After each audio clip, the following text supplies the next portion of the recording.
We ready? Yep. Oh, we're going?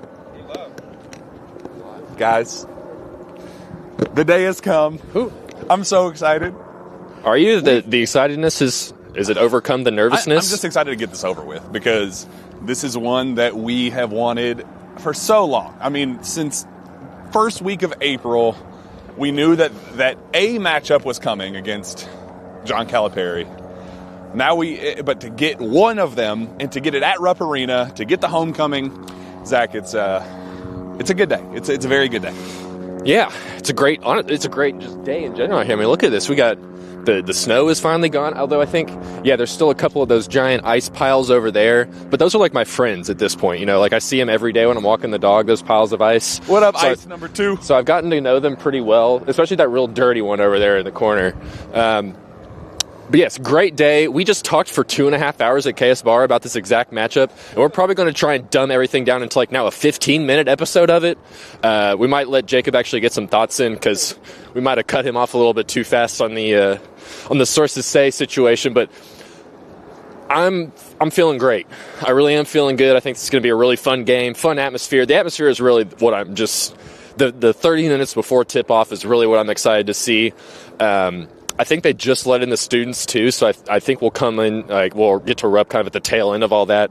According to Katie Hutchison, our intern on the site, things got a little jumbled and mass chaos essentially ensued the moment they opened up the doors to because I think there was. So they did do it earlier. They did do it earlier. Yeah, we were talking about. There had to have been 1,000 students out there. I'm not exaggerating. There might be 1,000 students out there. And apparently all hell broke loose at the end of college game day. Yeah, exactly. There was more people outside of Rupp Arena than there were inside of Cameron Indoor today. But all right, we're definitely not jaywalking right now. No, don't tell anybody. But yes, so going to be a great atmosphere. The 30 minutes before tip off is what I'm really interested to see. Kind of how they do the whole. The game is almost kind of becoming a subcategory of the pregame atmosphere. Does that make you nervous? Does worry you? It would if Arkansas was a decent team and we just talked about it for 2.5 hours. John Neighbors came on the show and essentially said that Arkansas is terrible. And one of the leading voices of Arkansas basketball says they will be making fun of us if we lose. Should. We can't lose. I think they absolutely have the right to in that case. But Kentucky's just better than this team. So I think a couple of the keys are you want to hit a bunch of threes, you want to shoot a bunch of threes, and make Arkansas shoot a bunch of threes. Do those two things, you're probably going to win this game. They just don't really have the firepower to keep up with Kentucky, but it's going to be a fun night. I think it's going to be a 2.5-hour game.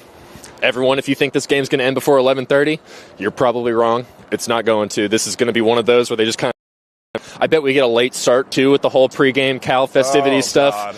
It's just going to be a very long night, but I think it will be. It's going to be filled with a nice blowout win for the Cats. Jacob, yeah, you were cut off so rudely during our sources say, and I was the one that did it, so I apologize. How are you feeling?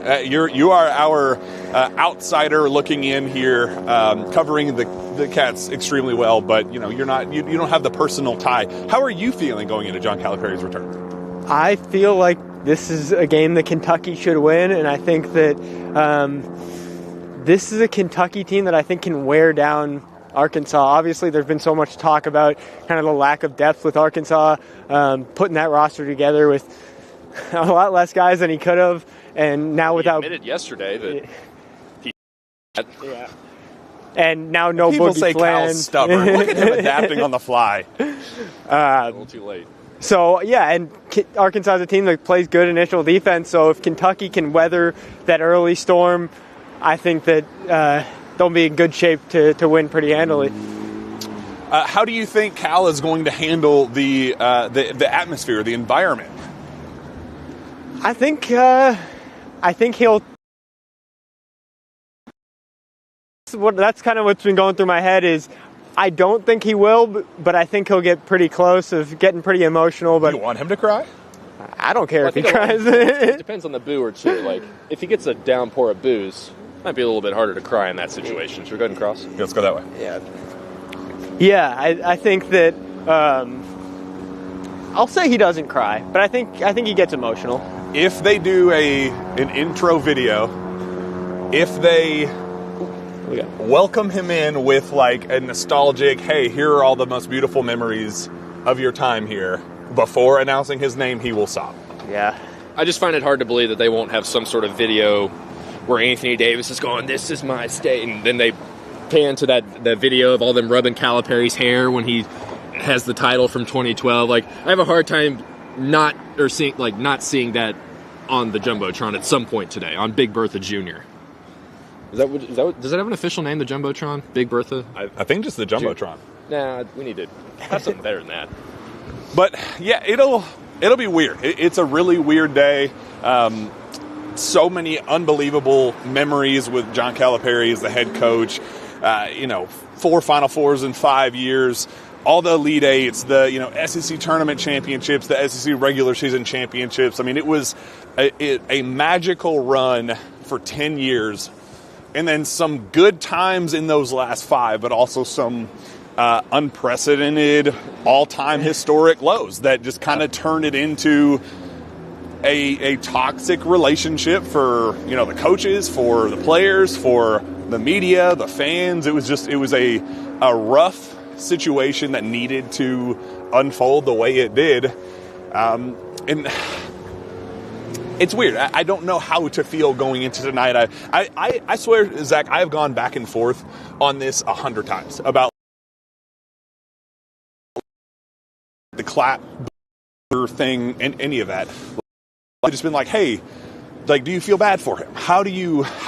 Will you react to any of this stuff? It's a weird emotion for, I think, most of BBN.